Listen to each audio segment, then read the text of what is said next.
Hi everyone, कैसे हो आप सभी लोग। आई होप आप लोग अच्छे होंगे। मैं हूं राहुल जायसवाल एंड स्वागत करता हूं आप सभी का एक बार फिर हमारे यूट्यूब चैनल JR ट्यूटोरियल्स में। फ्रेंड्स, आज अगेन आपके सामने एक मोस्ट इंपॉर्टेंट साइंस का लेक्चर वीडियो लेकर आ गया दोस्तों, जिसमें हम पढ़ने वाले हमारे 10th स्टैंडर्ड के लिए साइंस सब्जेक्ट का जो पार्ट 2 होता है उसका एक नया चैप्टर, एक बेहतरीन चैप्टर की शुरुआत करने जा रहे हैं दोस्तों, जिसका नाम है chapter number 3, life process in living organism part 2। यानी कि आपको याद होगा दोस्तों, इसके पहले जस्ट हमने जो लेक्चर कंप्लीट किया था, जो चैप्टर कंप्लीट किया था, उसका भी नाम सेम यही था, life processes in living organism, लेकिन वो पार्ट 1 था।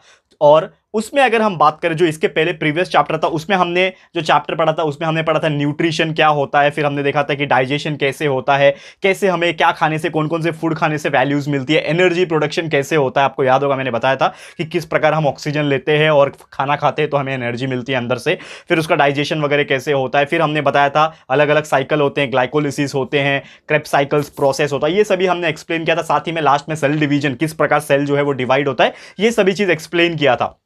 तो उम्मीद करता हूं जरूर से आपने वो वीडियो देखा होगा। अगर आपने नहीं देखा इसके पहले वाला चैप्टर, जरूर से देखना, 10th स्टैंडर्ड के लिए बहुत इंपॉर्टेंट है। और बाकी स्टैंडर्ड के लिए भी बता दूं, just for information purpose I want to tell you something. जितने भी स्टूडेंट्स हैं, कोई अगर दूसरे स्टैंडर्ड का स्टूडेंट ये वीडियो देख रहा है तो उनके लिए ये मैसेज जरूर से पहुंचा देना, और ये वीडियो आपके लिए इंपॉर्टेंट होने वाला है। क्योंकि दोस्तों यहाँ पे बात ये है कि like majority of the student don't know that we have completed all the lectures, all the chapters of your syllabus, चाहे वो स्टैंडर्ड 7th हो, 8th हो, 9th हो, 10th हो। आप चारों स्टैंडर्ड के लिए हमने almost like 7th and 9th के लिए 100% कंप्लीट है। 10th का जो भी बचा हुआ है वो हम लोग अभी बना रहे हैं, यानी कि आने वाले कुछ समय के अंदर जो भी 2-4 चैप्टर बचे हुए हैं उसको भी हम कंप्लीट करा देंगे, तो आपका सिलेबस 100% कंप्लीट हो जाएगा। आपको बस हमारे JR ट्यूटोरियल्स के प्लेलिस्ट सेक्शन में जाना है। प्लेलिस्ट में आप जैसे ही जाओगे आपको हर एक का प्लेलिस्ट दिख जाएगा, यानी कि आपको वीडियोस मिल जाएंगे हर एक के, हर एक चैप्टर वाइज। आपको बस जब भी टाइम मिले, जो भी आपको अपॉर्चुनिटी मिलेगा, जब भी आपको मौका मिलेगा और आपको लगेगा कि हाँ मुझे पढ़ना चाहिए, और डेफिनेटली आपको पढ़ना चाहिए, क्योंकि ये एक ऐसा टाइम है जिसमें आप ज्यादा से ज्यादा पढ़ोगे, अगर जितना हो सके उतना आप आगे निकल जाओगे दूसरों से। क्योंकि ये जो वैकेशन का टाइम है इसमें आपको टाइम को यूटिलाइज करना है, इसलिए मैं बोलता हूं पढ़ाई शुरुआत कर दो। साइंस एंड मैथ्स का हर एक चैप्टर हमने अपलोड किया हुआ है, आप देख सकते हो जाके।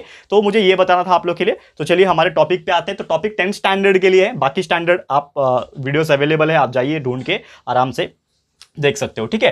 तो मैं बात कर रहा था दोस्तों life processes in living organism part 2। तो पार्ट 1 हमने देख लिया, बहुत सारी चीजें हमने देख ली, लेकिन पार्ट 2 एग्जैक्टली क्या है, क्या पढ़ना है इस चैप्टर के अंदर। तो पहला लेक्चर है, बहुत बड़ा लेक्चर नहीं लूंगा, बेसिक इंट्रोडक्शन लूंगा खाली, और आपको बताऊंगा कि ये चैप्टर में है क्या, एग्जैक्टली क्या क्या चीज पढ़ना है, थोड़ा सा बताऊंगा। एंड उसके बाद जो लेक्चर नंबर 2 लेके आऊंगा उसमें हम लोग असली पढ़ाई होता है ना, जो यानी कि आपको पढ़ना है टॉपिक वाइज, वो मैं आपको पढ़ाऊंगा। लेकिन आज का लेक्चर भी इतना ही इंपॉर्टेंट है, क्योंकि बेसिक कंसेप्ट जो आज मैं बताने वाला हूं इंट्रोडक्शन के माध्यम से, ये आप लोग को समझना बहुत ज्यादा जरूरी है। क्योंकि अगर आप आज का लेक्चर स्किप करोगे तो बाद में जब लेक्चर नंबर 2 सीधा आप देखोगे तो शायद आपको थोड़ा बहुत चीजें समझ में नहीं आएगी, ठीक है। तो ये चीज ध्यान में रखना।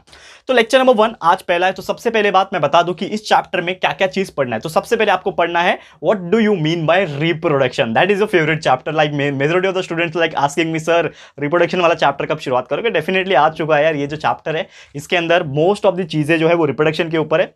तो बहुत सारे लोग जो होंगे यहाँ पे रिप्रोडक्शन का नाम सुन के खुश हो जाते हैं, क्योंकि उनका फेवरेट चैप्टर होता है। इवन हम जो 11th स्टैंडर्ड में थे, फर्स्ट टाइम जब हमने पढ़ा था रिप्रोडक्शन चैप्टर, ह्यूमन बींग्स के अंदर कैसे होता है, क्या होता है, तो लाइक थोड़ा एक्साइटमेंट होता है, क्योंकि हम अपने शरीर के बारे में पढ़ रहे हैं, रिप्रोडक्शन के बारे में पढ़ रहे हैं, जो कि one of the most discussed topic माना जाता है, ठीक है। तो शर्माने की बिल्कुल जरूरत नहीं है, आप लोग 10th स्टैंडर्ड में हो एंड बिल्कुल बोलते हैं ना, जो शर्मा जाएगा यार वो नहीं पढ़ पाएगा। जैसे आप अगर 12th में जाओगे बायोलॉजी या फिर डॉक्टर आपको बनना रहेगा, तो डेफिनेटली ये सब चीज़ आपको पता होना चाहिए, और इससे कोई शर्माने या फिर कोई इग्नोर करने वाली बात नहीं है। हम जब 10th स्टैंडर्ड में थे तो हमारे जो टीचर्स होते थे वो इतने शर्माते थे हमको पढ़ाने के लिए कि ये चैप्टर जो है स्किप कर देते थे, बोलते हो गया करके ऐसा बोलते थे हम लोग को। तो बट हम वो टाइम पे कुछ नहीं कर पाते थे। लेकिन आपको बिल्कुल चिंता नहीं करना, यहाँ पे मैं एक एक चीज़ बारीकी से बिल्कुल नहीं शर्माऊंगा, आपके सामने 100% आपको हर एक चीज़ इंफॉर्मेशन रिगार्डिंग रिप्रोडक्शन और या फिर जो भी चीज़ें वो बताऊंगा। तो ये चैप्टर में आपको सबसे पहले मैं बताऊंगा रिप्रोडक्शन क्या होता है, रिप्रोडक्शन के रिलेटेड जो चीज़ें होती है, और रिप्रोडक्शन कौन कौन से टाइप के होते हैं ये बताऊंगा। एंड उसके बाद हम बात करेंगे कि रिप्रोडक्शन में कौन कौन से मेजर्स आते हैं, फैमिली मेजर्स, फैमिलीज को कैसे प्रोटेक्ट किया जाता है, रिप्रोडक्शन हेल्थ कैसे मेंटेन किया जाता है, रिप्रोडक्टिव हेल्थ जो होता है वो, एंड साथ में ऐसे बहुत सारे टेक्निक्स है वो हम लोग पढ़ने वाले हैं इस पर्टिकुलर चैप्टर के अंदर, ठीक है। तो शुरुआत करते हैं आज के बेसिक इंट्रोडक्शन की बात में। तो ये तो आपको समझ में आ गया कि कौन कौन से चीजें प्रेजेंट है इस चैप्टर के अंदर। तो सबसे पहली बात हम शुरुआत करेंगे डेफिनेशन से, जिसका नाम है दोस्तों रिप्रोडक्शन। तो रिप्रोडक्शन क्या होता है इसके बारे में थोड़ा चर्चा करेंगे। सभी को ये वर्ड पता होगा, मेजोरिटी ऑफ द स्टूडेंट जो देख रहे हैं अभी उन सभी को पता होगा कि रिप्रोडक्शन क्या होता है, लेकिन जिनको नहीं पता है उनको मैं बता दूं, रिप्रोडक्शन का मतलब होता है दोस्तों एक पीढ़ी से दूसरी पीढ़ी का निकलना। जैसे कि एग्जांपल के तौर पे अगर मैं बात करूं, डेफिनेशन बताऊंगा डोंट वरी, लेकिन एक आसान भाषा में, एक नॉर्मल भाषा में आपको मैं बता दूं कि लेट सपोज कि आपके पेरेंट्स हैं, ठीक है ना, आपके माँ है, आपके बाप है, ठीक है ना, तो माँ बाप से हम पैदा हुए हैं, ठीक है ना, जो माँ बाप है हमारे, जो हमारे डैड है, हमारे जो मॉम है, उनसे हम पैदा होके आए हैं, हम निकल के आए हैं, तो हम क्या हो गए, उनके बच्चे हो गए, यानी कि वो हमारे पेरेंट्स और हम उनके ऑफस्प्रिंग, यानी बायोलॉजिकल लैंग्वेज में ऑफस्प्रिंग बोला जाता है। देखो यहाँ पे मैं स्पेलिंग भी लिख देता हूं आपके इंफॉर्मेशन के लिए, तो इसको बोला जाता है ऑफस्प्रिंग। आपने ये 9th स्टैंडर्ड में पढ़ा होगा, बिल्कुल ठीक है, ऑफस्प्रिंग। तो ऑफस्प्रिंग यानी क्या, हम उनके बच्चे। तो हम कहां से हुए, अपने आप तो हवे से उड़ के आए नहीं, जैसे पुराने मूवी में दिखाते थे यार बच्चे डायरेक्टली हो गए, तो ऐसा तो कुछ होता नहीं है। There is a process which we called as a reproduction. अब रिप्रोडक्शन जो होता है, जैसे ये आपको मैंने बता दिया कि इट इज ए प्रोसेस जिससे एक जनरेशन से दूसरा जनरेशन आता है, एक पीढ़ी से दूसरा पीढ़ी जो है आता है, एक पेरेंट से बच्चे जो है पैदा होते हैं, ठीक है, या फिर उनसे मिलता जुलता न्यू ऑर्गेनिज्म आता है, ठीक है। तो ये ओवरऑल रिप्रोडक्शन हो गया। लेकिन अगर प्रॉपर साइंटिफिक डेफिनेशन के हिसाब से अगर मैं बात करूं तो रिप्रोडक्शन का मतलब क्या होता है, अगर हम बात करेंगे कि formation of the new organism, मैं क्या बात कर रहा हूं दोस्तों, देखो ध्यान से सुनना, ये चीज रिप्रोडक्शन का जो डेफिनेशन बता रहा हूं ये बहुत इंपॉर्टेंट है, कभी कभी पूछता है। Formation of a new organism, totally एक नया ऑर्गेनिज्म बनेगा, ठीक है, फॉर्मेशन होगा, फॉर्म हो रहा है यानी कि बन रहा है, तो formation of a new organism of the same species, ये सबसे इंपॉर्टेंट चीज है, ये बहुत सारे लोग नहीं लिखते हैं, ऑफ द सेम स्पेसीज। अब इसका मतलब क्या होता है, सेम स्पेसीज का मतलब होता है एक ही प्रजाति के। अब ऐसा तो होता नहीं है कि इंसान में से बिल्ली पैदा हो जाए, ऐसा तो होगा नहीं, कुत्ते में से चिंपांजी पैदा हो जाए, ऐसा तो होगा नहीं, ठीक है, थोड़ा लैंग्वेज माफ करना मुझे, but this is the technique to learn, ठीक है ना, this is the technique to teach also. तो डेफिनेटली आपको ये चीज समझ में आ रहा होगा कि कोई भी इंसान से कोई दूसरा प्रजाति नहीं पैदा हो सकता, कोई भी अदर जानवर से कोई दूसरा अलग प्रजाति का, अलग कैटेगरी का, अलग स्पीसीज का जानवर नहीं पैदा हो सकता।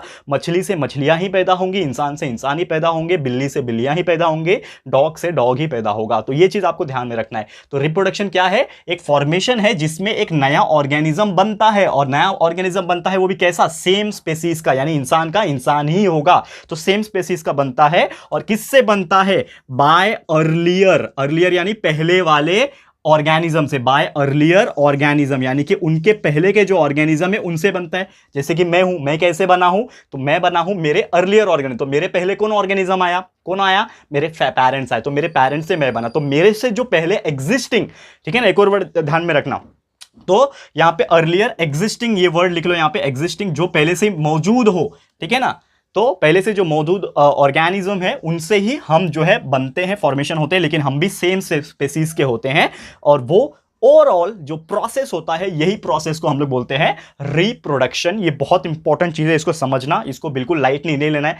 10th में आपको चैप्टर भले ही दिया है, बहुत सारी बेसिक चीज दी है, लेकिन दोस्तों आपको इस तरह से पढ़ाऊंगा कि हर एक कंसेप्ट आपको समझ में आता है कि क्या होता है रिप्रोडक्शन, एंड हर एक चीज जब आप 11th या फिर 12th में जब डिटेल वाला चैप्टर पढ़ोगे, ठीक है, तो आपको बिल्कुल ही परेशानी नहीं होगी, इतनी मैं गारंटी ले सकता हूं, ठीक है। तो चलिए, तो रिप्रोडक्शन के पीछे एक स्टोरी भी है। नॉर्मली अगर बात करें, जैसे कि आप सभी को पता होगा, एक सवाल हमेशा लोग पूछते हैं कि इंसान का जो अस्तित्व है, जो हम ह्यूमन बींग्स जो दुनिया में आए हैं वो कैसे आए हैं। तो मैंने इसके पीछे एक एडाप्टेशन वाली कहानी सुनाई थी कि सबसे पहले हमारा वाटर का, मतलब अर्थ का फॉर्मेशन हुआ बिग बैंग थियरी की वजह से। बिग बैंग थियरी के बाद, मैं शॉर्ट बता रहा हूं, लेकिन मैंने बहुत बार यह बहुत सारे वीडियोज में एक्सप्लेन मैंने किया हुआ है, ठीक है।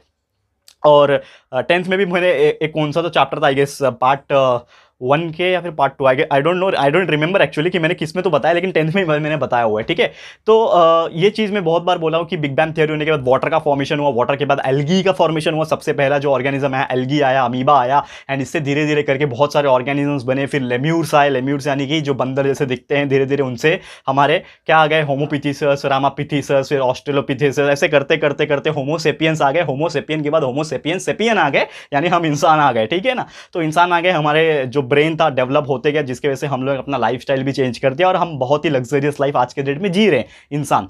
तो ये सवाल मेरा आप लोग से ये है कि एक जो इंसान जब पहली बार आया होगा, यानी कि एक जो बंदर आया होगा या फिर बंदर से इंसान बना होगा सबसे पहले, तो वो कैसे बना। It made because of reproduction only, यानी कि एक ही मात्र तो उपाय है। ये इतनी जनसंख्या है, हमारे इंडिया की बात करो यार, 140 करोड़ के आसपास पॉपुलेशन है हमारी।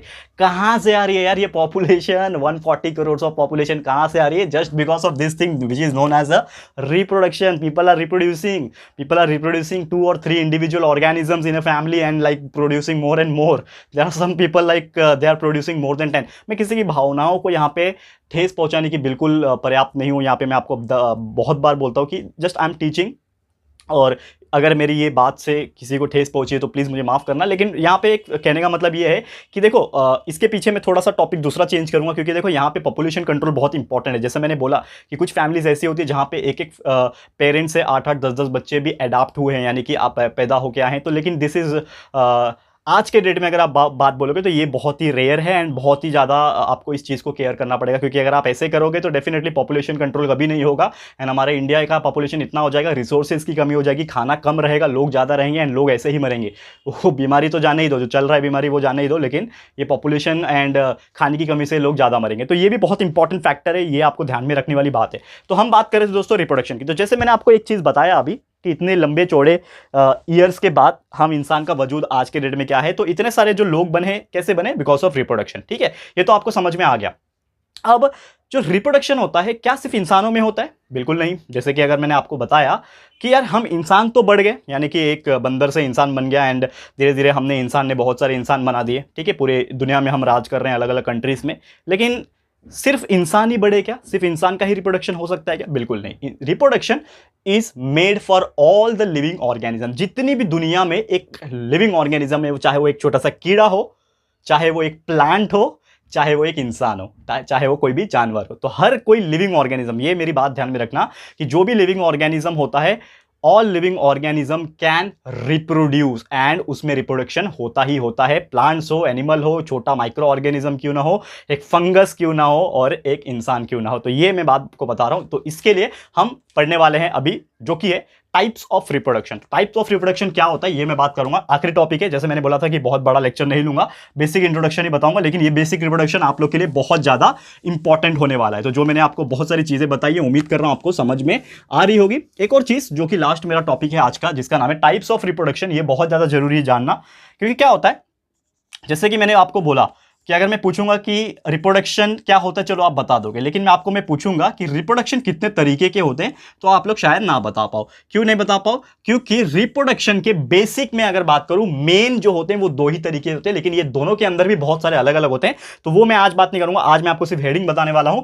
पहला जो है टाइप ऑफ रिप्रोडक्शन, जिसको हम लोग बोलते हैं असेक्सुअल रिप्रोडक्शन।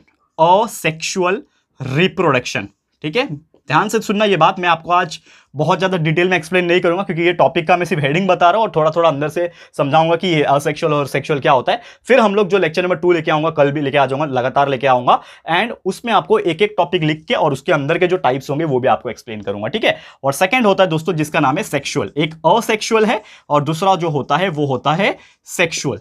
नाम से आपको पता चलना चाहिए, दिस इज सेक्सुअल। ठीक है, तो sexual is very important thing यहां पे।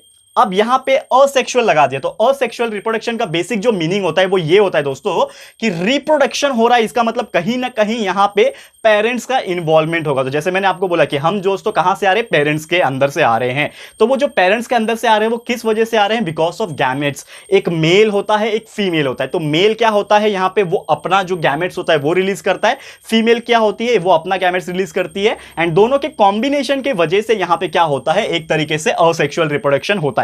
लेकिन असेक्सुअल में क्या होता है, गैमेट्स बिल्कुल नहीं होते। तो यहां पे विदाउट गैमेट्स, आप समझ लो इतना। यहां पे बस आज मैं इतना ही बात करूंगा, क्योंकि इसके अंदर बाद में हम लोग घुस के पूरा वीडियो में बनाने वाला हूं लेक्चर नंबर 2 में, इसके अंदर घुस के पूरा। आज इंट्रोडक्शन ही लेक्चर है। तो विदाउट गैमेट असेक्सुअल में होता है, और सेक्सुअल में बात करूं तो इसमें गैमेट्स प्रेजेंट होता है, यानी कि इसमें पेरेंट्स का इन्वॉल्वमेंट होता है। यानी असेक्सुअल में पेरेंट्स की जरूरत नहीं होती है, यहां पे दोनों पेरेंट्स यानी कि मेल और फीमेल का होना जरूरी नहीं है, लेकिन सेक्सुअल में मेल एंड फीमेल का होना बहुत ज्यादा जरूरी है, ये चीज है। तो इसको हम लोग डिटेल में एक्सप्लेन करेंगे यहाँ पे हमारे अगले लेक्चर में, लेक्चर नंबर 2 में। तो बस दोस्तों आज के लिए इतना ही।